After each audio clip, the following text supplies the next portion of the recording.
Welcome everyone to this session of the Strive Life Summit with Terri Lonowski.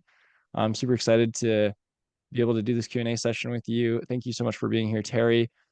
Just to jump into it, let's do a quick recap of your presentation for anyone who maybe hasn't seen it yet, just so we're caught up a little bit on your discussion topic, and then we will get into the Q&A.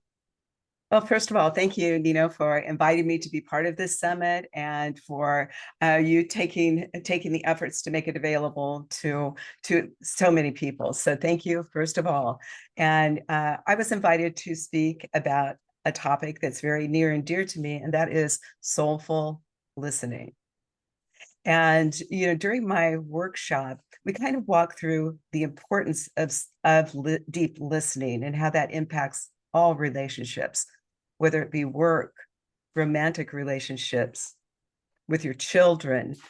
So anyway, to underscore that, it is so vital for us to feel heard and seen and supported by others. It's really how we thrive as humans. And oftentimes we don't understand how to do that.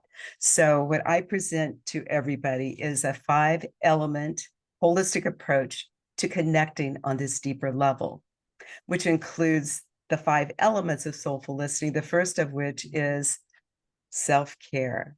And rarely do we make the direct connection between quality self-care and high quality communication, but they are directly linked. And so we talk about what that is. And self-care is more than a bubble bath, but of course it can include that. It also really taps into us reflecting on how are we talking to ourselves? What is that loop that's going on? How are we setting healthy boundaries in our life? And what is our quality of sleep looking like? So anyway, that is the first element of soulful listening. The second is becoming fully present. And in the workshop, I guide people through an activity that is called box breathing. It's very powerful, very easy to do, and I guide you through that breathing activity to become centered and fully present. And then the third element is if active listening and empathy had a love child, it would be this element. And that is quantum listening. And it's listening on a deeper level through all of our senses and beyond. And so I call that, something that is critical to listening. And that is to listen with all of your being. And then the fourth element I kind of refer to as the secret sauce. And that is inspired action. When we connect on a deeper level, we often gain insights in how we might be helpful to another.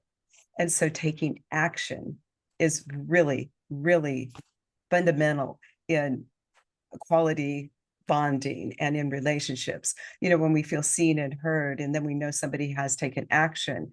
And then we're left with the fifth and final element of soulful listening, and that is the feedback loop. That's letting a person know that you've taken this inspired action, no strings attached. Imagine how good that feels. So we'll walk through the 5 elements. We'll take a deep dive into those. I'll share some stories about how soulful listening has impacted people in all different settings. And then I'll challenge you to take steps to incorporate this in your own lives. I love it. I love it. I really appreciate you addressing this topic because I think it's so important in building relationships. So many areas of your life would benefit if we would just stop and listen, right? And so, with that though, and I'm sure you cover parts of this in your presentation, but I'm really curious to know what the biggest challenges are for people, right? Where are the roadblocks, or where are the areas where people most commonly fail or get hung up, or aren't able to really listen on the level that you're speaking of? That's such a great question. And I'm going to kind of tease out some nuances with that. And really where oftentimes people will get stuck is not starting at all. And that's true with any change in our lives. When we're looking at something like soulful listening, we're really doing a pattern interrupt. into how we're used to doing things. And so what I invite people to do is start now, start small. Pick I love it. one conversation. And at first, don't turn to a high stakes conversation. Just kind of exercise your muscles. Take a couple of breaths, really listen. When you get a nuance, a key that you might be helpful to another person, take some action, do something, make an introduction, make a phone call, share some information, and then let a person know that you're doing this. Yeah. I appreciate that answer. I think that's perfect. I just caught myself doing what I think people commonly do is where they feel in any moment where there's maybe a little bit of silence, you feel like they have to fill it quickly, right? And um, eh, I'm super guilty of that. So, maybe Yeah. what's one tip in regards to just that, being able to create the space to stop and not feel the need to speak when we need to be listening, I guess. Yeah, that is so important. Oftentimes we get so interested in what our response is going to be that we really aren't in the fullness of the moment with another person. And that's where the magic lies. And so again, taking a couple of breaths. Some people, to get in their body and get present, they may rub their fingers together. They may tap their foot. They may do something just to let themselves know, okay, I'm here, I'm in my body. And, you used a phrase, holding the space. And when we hold the space for another person, when we are really, truly our best selves, because we've taken care of ourselves, we're resourced to be able to pause and hold the space and not play out both sides of a conversation before it even begins. And in the past, that may have sounded something like, oh, he'll say this, I'll say that. It's going to end like this, which never turns out well. Right. I love that. Well, so I'm really curious also, I guess just to know a little bit more about your backstory, and I know that, there's some things that you share in the presentation, but um, how did this really develop for you? Like, what, Yeah. why did you feel this need to really make this your mission, Mm. to share soulful listening with people? Right, right. There are a couple of different answers to that and phases and inspirations. Um, I'm going to share what like brought me to my knees. And that was when I was working with human-centered design teams. And human-centered design at the core of that is empathy. And that is used as the foundation for changing the way businesses do providing services to their customer.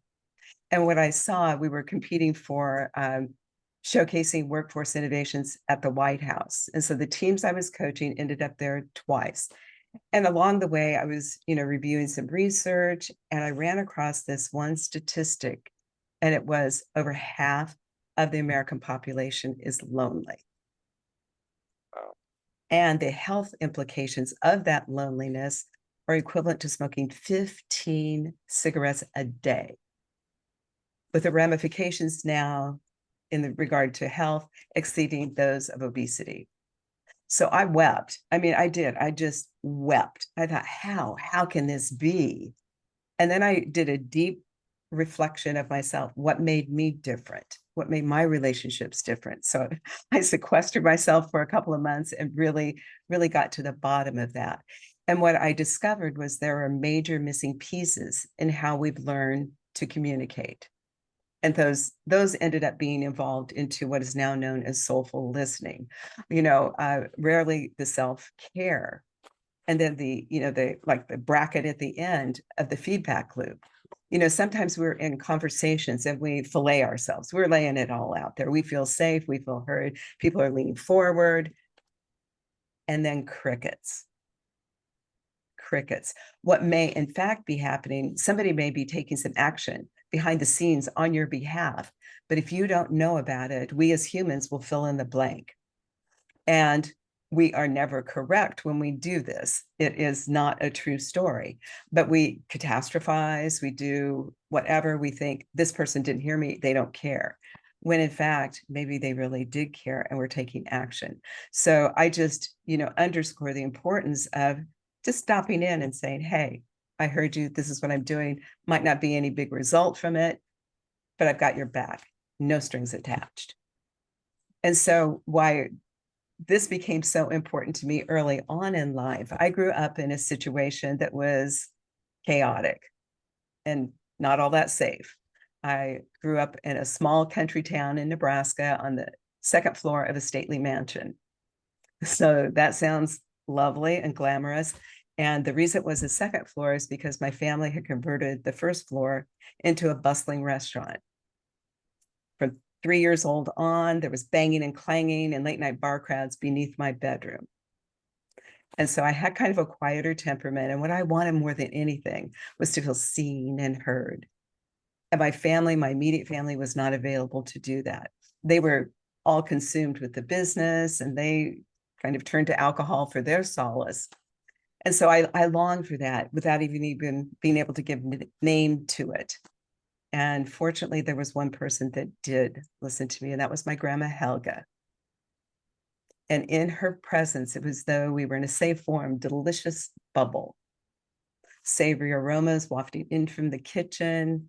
And she was a wise woman, twice widowed, very resilient, successful in business, well-read, and her words carry precious weight. And so I would turn to her as I was evolving and growing and trying to find my way into the world. And after a high school guidance counselor announced to me during my senior year that, Terri, you're a small town girl. You get lost in a big city. Your best bet is go to secretarial school and work for your family restaurant. Well, that was a death sentence for my spirit. And so I turned to Grandma Helga, shared the story. She presenced herself and then spoke these words, Terri, look at all I've done without education. Think of what you can do with it. And in that moment, the trajectory of my life shifted forever. And I went on to do some of the things that we've talked about today and beyond. And it's not that Grandma Helga supported me financially, but she did emotionally. And one conversation like that can change a person's life and can change the world. I've seen it happen time and time again. Yeah. I love that. Do you recommend that people seek out these types of conversations or these opportunities to listen amongst family? I mean, there's so many people with social anxiety, for example, that Uh-huh. just struggle to, maybe out of fear, create this kind of space, right, for a conversation like this, or for the deep listening. What would you say to those people in terms of trying to overcome that challenge? Right. Again, I would say start now, start small. Take a week and really commit to some self-care for yourself and your awareness of that self-care. And we all are living pretty busy lives. So it doesn't mean you have to go into like a meditative state for 3 days before you can emerge and apply this in life. It means if you have a dog, you walk the dog. So you're going to be outside to do that, I'm guessing. And so notice something in nature that you hadn't noticed before. Take it in and go and tell yourself while you're doing this is self-care. This is self-care. Try and wind down at night. Get yourself a little bit of a routine going where you can go to sleep and slip into a deep sleep. Again, try this for a week. Whatever practices work for you, and don't beat yourself up. Just try it. Find one that will fit into your life and repeat it and repeat it. So then when you're sourced, when you have, you're feeling better, your basic needs are being met, then you're really in a better position to become present. If you're not like in total anxiety about all that's going on, or you're so exhausted, you can't even like be aware of what your own inner guidance is nudging you to do. Just really, really take a little time for self-care, become present. take a couple of breaths. Try your very best to listen to another person. And you don't need to make any big announcement to them. It's not any big proclamation needs to be made. There's no, absolute way that it must be done. But what I have observed in my own life and others, when we are better resourced, when we are present, it changes the dynamic between you and the person that you're interacting with. Yeah. Absolutely. What would you say to the people that struggle to give themselves permission to even take time for that level of self-care? Mm, mm. That's a good one. Realize that self-care is not just a gift you give yourself, it's a gift you give everybody you come in contact with. Reframe it that way. Yeah. I think that's powerful.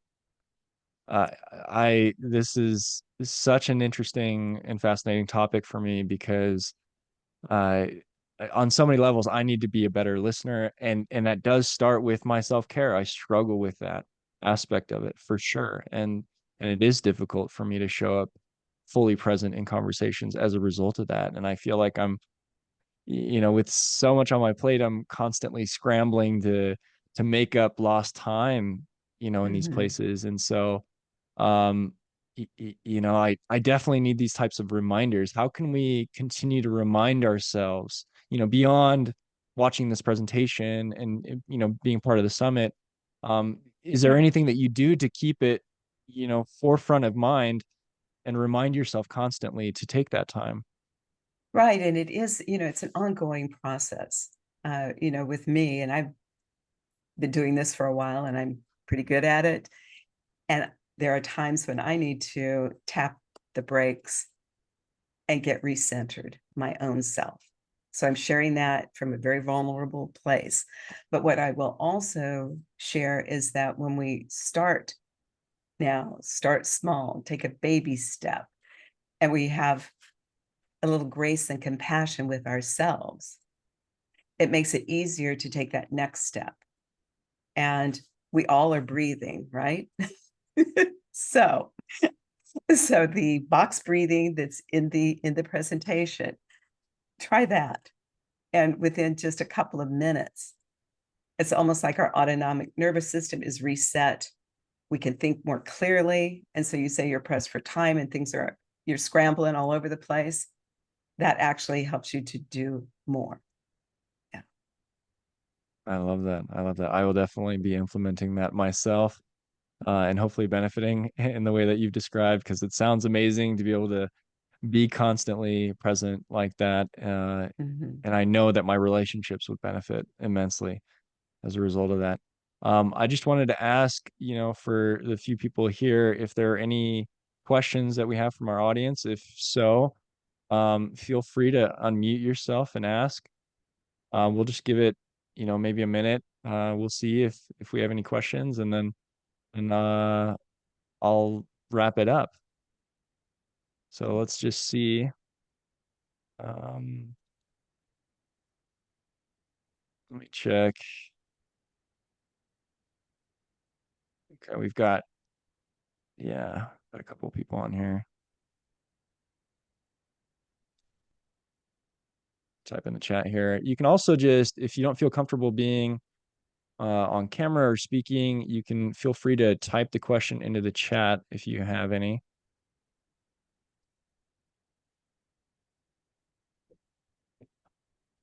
So in general, I think this is so important for people to understand. This just tapping into this, creating that space, taking better self-care, right? What are some of the benefits that you've seen personally in your life and in the results of other lives, right? The people that you've worked with. What kind of Mm-hmm. outcomes have you seen as they've implemented these things? Well, I'm feeling like it might be helpful to share a personal story Yeah, and please. how this gift from Grandma Helga has become a generational gift through me to my son. So I'll just do a little storytelling. So Sure. I was a single parent to my son Jacob from the time he was 10 years old on. And the only way that we have ever communicated is through what is now known as soulful listening. So at 15 years old, we tuned in for a high stakes conversation. Jacob and I knew that it would be up to the two of us to fund whatever was to follow high school. Just leave that there. So anyway, we knew this early on.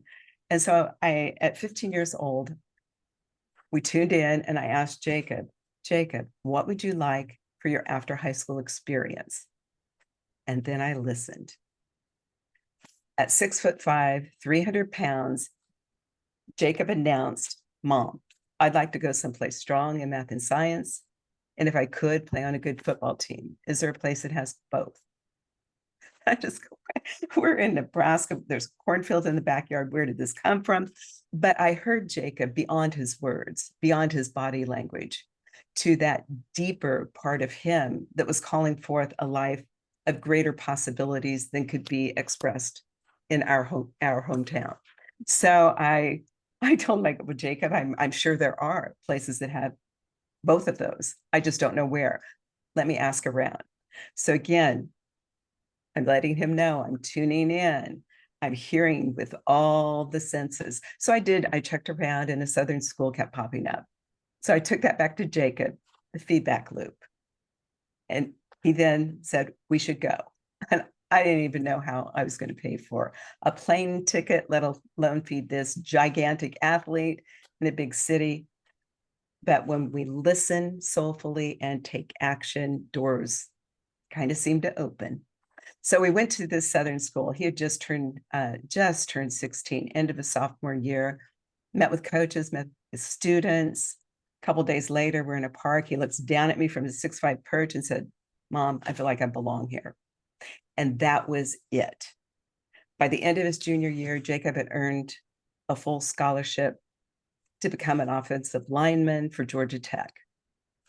Jacob did all the work, academically and physically. I simply walked alongside him, listening, holding the space for possibility and taking action. So he ended up, fulfilling the vision he had for himself and went on beyond that. He became a doctor of physical therapy and now is in San Diego. He is head of human performance and development, working exclusively with the Navy SEAL community, Possibilities Unleashed. And so I share that because that one conversation, if when he was 15, if I would have reacted in a way saying, oh, that would be too difficult to do, why don't we just stay in Nebraska and that's easier for mom, you see? And so when you can hold that space, the unimaginable will become reality. Yeah. I love that. That's an incredible story. Kudos to you for being able to do that for your son. That's amazing. I think about that and it makes me wonder just what other opportunities I'm missing out on just because I'm not, I'm too busy or I'm too self-consumed to look for those opportunities. The other interesting thing, use the phrase high stakes conversations. And Mhm. that sounds intimidating just hearing it, right? Because I think sometimes some of the issues stem from being maybe afraid of what the answers will be or what they'll hear in these Uh-huh. conversations. Is there anything that you would say maybe to that type of situation where, Mhm. you're just maybe scared to know what the answer will really be? But how much more afraid will you be if you go without knowing? Yeah. Yeah, I mean I agree with you. I think Yeah. I think that is the greater fear, but But to your question, to your point, again, having some compassion with yourself, having some gentleness with yourself, and having some courage. And then just reflecting and checking in with yourself after you have one of those higher stakes conversations. And then what you may find is that whatever we were imagining did not end up happening. And maybe what we got was an insight into how our relationships could be even better. Maybe it would be that one little tweak that can make all the difference. But then we're dealing with what is real as opposed to imagined. Yeah. And so Yeah. it does take courage, it does take boldness. And as the cycle of these five elements repeat themselves, it really embeds integrity and confidence in relationships. So when we're like when I'm working with people about with innovation and really taking their organization to that next level, we have to have messy conversations, you know, because innovation is messy, and to be able to like have a safe container in which you can bounce ideas. And so maybe it will be a little messy, but maybe the result of that will be something beautiful. Yeah. That's a perfect answer. I'm gonna ask one more time if you've got any questions that you'd like to ask Terri, now would be the time before we end up. This has been such a great conversation. Really Thank you. loved diving deeper into soulful listening. If for anyone that hasn't yet, please check out Terri's presentation. It's incredible. But yeah, I think that's it. I don't doesn't look like we have anything in the chat. Thank you so much, Terri. I really appreciate you and your willingness to contribute to this. Um, this has been incredible, and I'm just thankful Thank for you. you. Thank you. Thank you. It's been my pleasure and honor. And I hope your listeners find value in it. Please drop me a note. If you do, connect with me on LinkedIn. Let's stay in touch. Yeah. Yes, absolutely. We do have your speaker profile on our website, so if you're watching this, go there to check out all those links. We've included them all, so you can connect with Terri easily there. But thank you again, Terri, and for everyone Thank you. that was here. Yeah, have an amazing day, and we'll see you soon. Bye.